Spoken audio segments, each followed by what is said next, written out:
តោះជំនេះដូនចាមកពងរៀនធ្វើទឹកទឹកគឺក្របជីទៅដោះគោ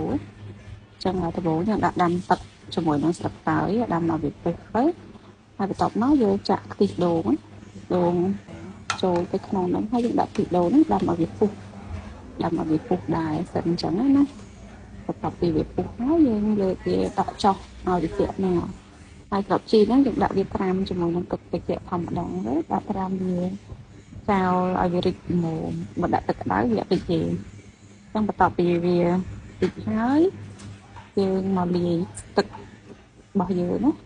យើងចាក់ទឹកដោះគោខាប់លាយជាមួយទឹកខ្ទិះដូងដែលដាំពុះមុនហ្នឹងបន្ទាប់មកយើងលាយទឹកដោះគោស្រស់យើងលាយតាមទឹកដោះគោស្រស់តាមបរិមាណដែលយើងគិតថាសមរម្យឆ្ងាញ់អញ្ចឹងណាហើយបន្ទាប់មកយើងចាក់ក្របជីចូលទៅកូរវាឲ្យវារាវល្មមកុំឲ្យវាខាប់ពេកអញ្ចឹងណាពេលខាប់ពេកទៅវាអត់ស្ទើរឆ្ងាញ់តែហ្នឹងតាមចំណូលចិត្តយើងដែរចង់បានខាប់ចង់បានរាវអញ្ចឹងណាអញ្ចឹងបន្ទាប់ពី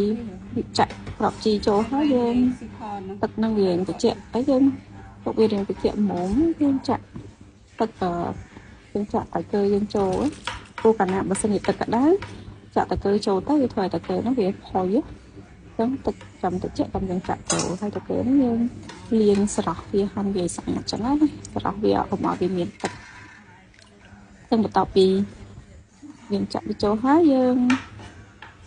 ថែមស្ករបន្តិចទៅថែមដើម្បីមករសជាតិដែលយើងពេញចិត្តណាថែមស្ករហើយដាក់អំបិលតិចផងចឹងបន្ទាប់មក